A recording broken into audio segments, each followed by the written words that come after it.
Hello बच्चों, ठीक हो? तो आज हम स्ट्रक्चर ऑफ एटम का लेक्चर नंबर 1 स्टार्ट करेंगे in your favourite channel Rajesh Prajapati chemistry. तो आज हम इसके अंदर एक प्लैंक्स क्वांटम थ्योरी के बारे में बात करेंगे, उसके कुछ फॉर्मूले एंड न्यूमेरिकल। ठीक है, तो हेडिंग आता है प्लैंक्स क्वांटम थ्योरी।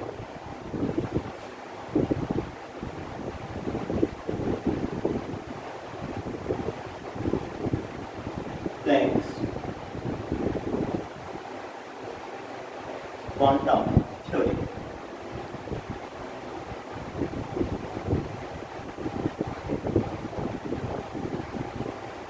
तो प्लैंक सर ने कहा था light is emitted not continuously but discontinuously in the form of small packets of energy called quantum. Light कभी स्ट्रेट में ही जाती है, वो छोटे छोटे टुकड़ों में जाती है, जिसे स्मॉल पैकेट्स ऑफ एनर्जी कहते हैं, that is known as the quantum. क्या कहते हैं? Quantum. And in case of light quanta is known as photon. यानी कि अगर लाइट का केस होता है तो क्वांटा को क्या कहेंगे? फोटोन। ठीक है, तो इसने यही कहा था कि लाइट जो एमिट होता है वो कंटिन्यूसली नहीं होगा, डिसकंटिन्यूसली होगा in the form of small packet of energy called quantum.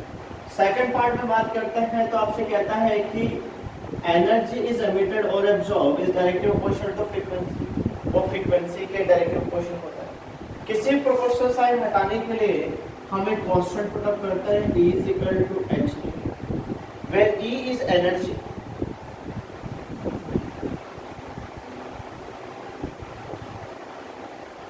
nu is frequency and h is Planck's constant.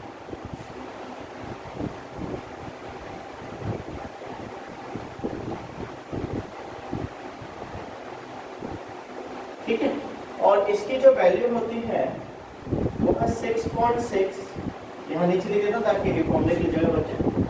6.626 into 10 की पावर -34 जूल सेकंड। इसकी दूसरी यूनिट भी ये है, यह है यूनिट न्यूमेरिकली ये इंपॉर्टेंट है, kilogram metre square second. Kilogram metre square second. ठीक है, थर्ड में बात करते हैं, कहता है जितने भी एनर्जी एमिट होती है, एब्जॉर्ब होती है, वो multiple of their integral value होता है। यानी कि E is equal to NH nu। E is equal to NH nu। ठीक है, चलिए इसको मैं थोड़ा सा नीचे और कर दे रहा हूँ इसे, या किलोग्राम मीटर स्क्वायर सेकंड। तो प्लैंक्स जी ने अपनी थ्योरी दी लिटिल बिट। इसके बाद बात करते हैं थ्रेशोल्ड एनर्जी।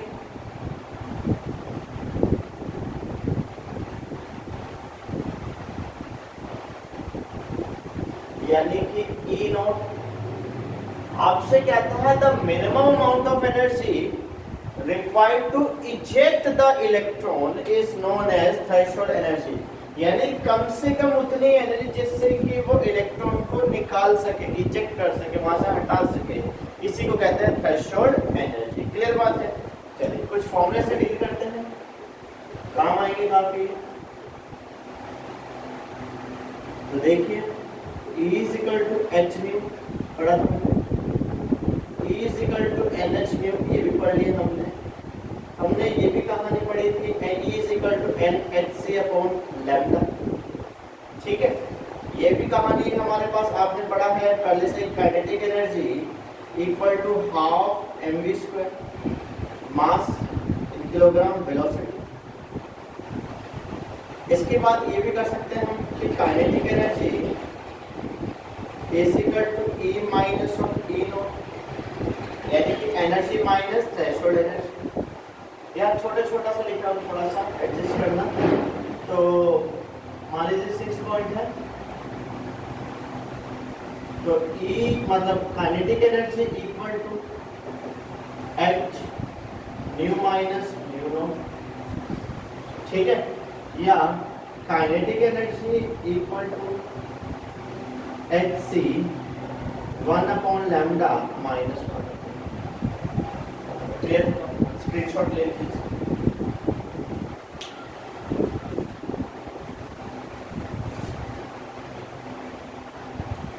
तो चलिए बेटा कुछ क्वेश्चंस करते हैं इसी कॉन्सेप्ट पे। तो पहला क्या था, calculate the frequency and energy of a photon of radiation having a wavelength of 6000 angstrom. आपको फ्रीक्वेंसी और एनर्जी निकालनी है फोटोन की जिसकी वेवलेंथ दे रहे थे आपके पास 6000 एंगस्ट्रॉम। तो देखिए जरा ध्यान से, इसके अंदर हमारे पास फ्रीक्वेंसी निकालनी है, एनर्जी निकालना है। अगर हमारे पास वेवलेंथ दे रखा है 6000, सबसे पहले इस एंगस्ट्रॉम को मीटर में कन्वर्ट करेंगे तो 6 × 10⁻⁷ मीटर हो जाएगा, क्योंकि एक एंगस्ट्रॉम 10⁻⁻10 मीटर के बराबर होता है, तो ऑटोमेटिक वहां से दिखेगा। चलिए बढ़ाते हैं आगे, तो इसके अंदर तो पहला कहता है फ्रीक्वेंसी, तो nu is equal to c upon lambda. c is speed of light की बात कर रहा है, तो हमारे पास क्या हो जाएगा 3 × 10⁸। वेवलेंथ की बात करता है तो 6 × 10⁻⁷। इसे कैलकुलेट करते हैं हमारे पास।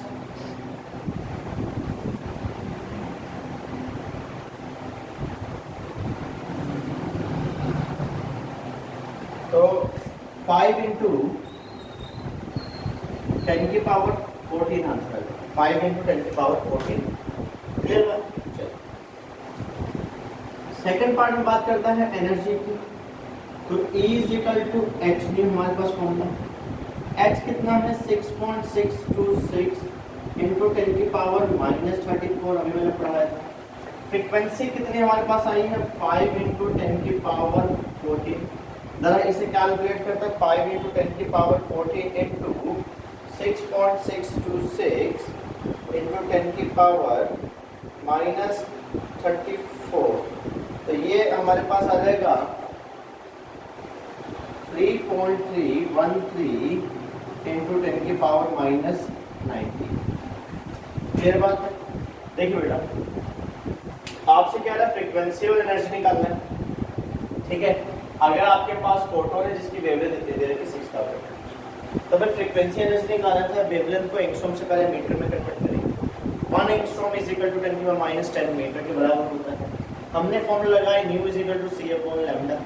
c की वैल्यू हमारे पास है, लैम्डा दे ही रखा है, इक्वल टू 5 × 10⁻14 ये हो गया। तो a is equal to h nu, h की वैल्यू ये रही, न्यू ये रहा, कैलकुलेट किया। क्लियर बात? आंसर 2 की तरफ बढ़ते हैं।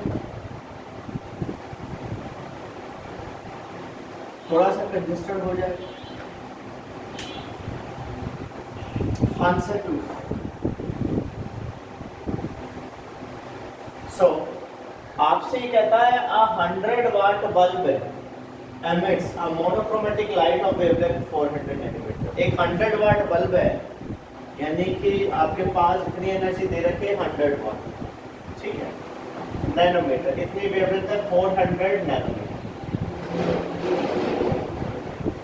सबसे पहले नैनोमीटर किस में कन्वर्ट करोगे, मीटर में, तो 10⁻⁻7 मीटर हो जाएगा। बिल्कुल सही, क्योंकि 1 नैनोमीटर कितना होता है 10⁻⁹ मीटर होता है, ठीक है। आपसे कैलकुलेट क्या था, नंबर ऑफ फोटॉन्स एमिटेड पर सेकंड बाय द बल्ब। आपको नंबर ऑफ फोटॉन्स निकालना है, यानी कितने फोटॉन्स बल्ब एमिट करता है 1 सेकंड में।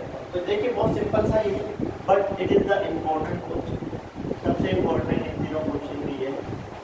तो हमारे पास फॉर्मूला है E is equal to n hc upon lambda.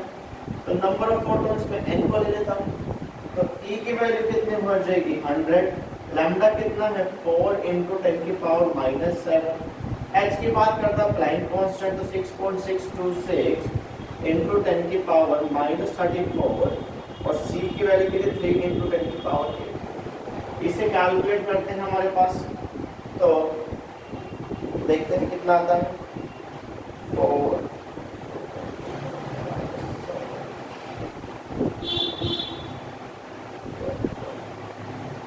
6.626 × 10⁻⁻34 × 3 × 10⁸। इसे कैलकुलेट किया तो हमारे पास आंसर कितना आ रहा है 2.012 इंटू 10 की पावर 20। चलिए एक बार देख लेते हैं। तो क्वेश्चन ये कहता है आपको 100 वाट बल्ब, ठीक है, जिसकी वेवलेंथ है 400 नैनोमीटर दे रखी है, मोनोक्रोमैटिक मतलब जो एक लाइट में जाता है। क्या है, calculate the number of photons emitted पर सेकंड बाय द, यानी कितने फोटॉन्स एक सेकंड में बल्ब से निकल सकते हैं। तो लैम्डा हमारे पास नैनोमीटर में दे रखा था, हमने कहा नैनोमीटर कितना होता है 10⁻⁹, ठीक है, हमने इससे वैल्यू पुट अप किया हो गया। हमारे पास नंबर ऑफ फोटॉन्स में को लेके चल रहा, तो E = NHc upon lambda, and value put up की कैलकुलेट किया, कोई डाउट्स है, क्लियर है कॉन्सेप्ट, ठीक। चलिए लास्ट आंसर बात करते हैं, आंसर नंबर 3। सिंपलेस्ट क्वेश्चन है, कोई दिमाग नहीं लगाना, जस्ट अगर आपके दिमाग में फॉर्मूला है, कुछ नहीं करना, फाइनल आंसर। चलिए आंसर 3। सो हम ये बात कर रहे हैं इसके अंदर कैलकुलेट द काइनेटिक एनर्जी, आपको काइनेटिक एनर्जी निकालनी of electron ejected when yellow light of frequency 5.2 into 10 की पावर 14, ठीक है, आपके पास एक येलो लाइट है जिसकी फ्रीक्वेंसी दे रखी है उन्हें 5.2 into 10 की पावर 14 सेकंड इनवर्स। कहता है falls on the surface of potassium metal, metal की पोटेशियम मेटल की सरफेस पे गिरती है, and the threshold frequency of potassium new note, यानी थ्रेशोल्ड हो गया, threshold frequency of potassium is this, यानी न्यू नोट की वैल्यू दे रखी है 5 into 10 की पावर 4। कुछ नहीं था, मैंने पहले कहा। तो देखिए बेटा, काइनेटिक एनर्जी इक्वल टू, मैंने बताया था h nu minus of new note, ये हमारा फॉर्मूला है, new minus of new note. h की बात करते हैं तो h कितना 6.626 into 10 की पावर -34। न्यू की बात करते हैं तो हमारे पास कितना है 5.2। अब इसके अंदर से बेटा हम कॉमन भी तो ले सकते हैं, देखो 10 की पावर ये कॉमन है, तो 10 की पावर 14 कॉमन ले लिया, 5.2 -5 आएगा, यानी कि अगर इधर थोड़ा सा और देखा जाए तो 6.626 अभी 14 यानी कि 10 की पावर -20 ये रहेगा, ठीक है, और ये इंटू 0.2।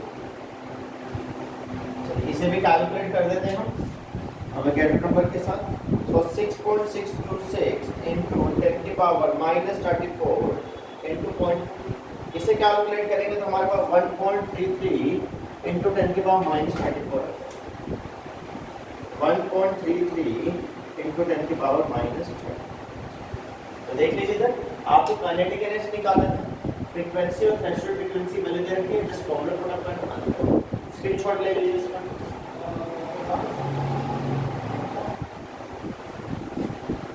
चलिए बच्चों, इससे कोई डाउट है, ठीक है। तो ये इसके अंदर सेकंड क्वेश्चन हमारा टॉप मोस्ट इंपोर्टेंट, ये क्वेश्चन, अरे कैलकुलेशन थोड़ी सी -20 यानी कि -20। तो उम्मीद है आज का टॉपिक क्लियर है। नेक्स्ट क्लास में हम कुछ नए टॉपिक के साथ मिलेंगे, तब तक चैनल को देखते रहें। नमस्कार।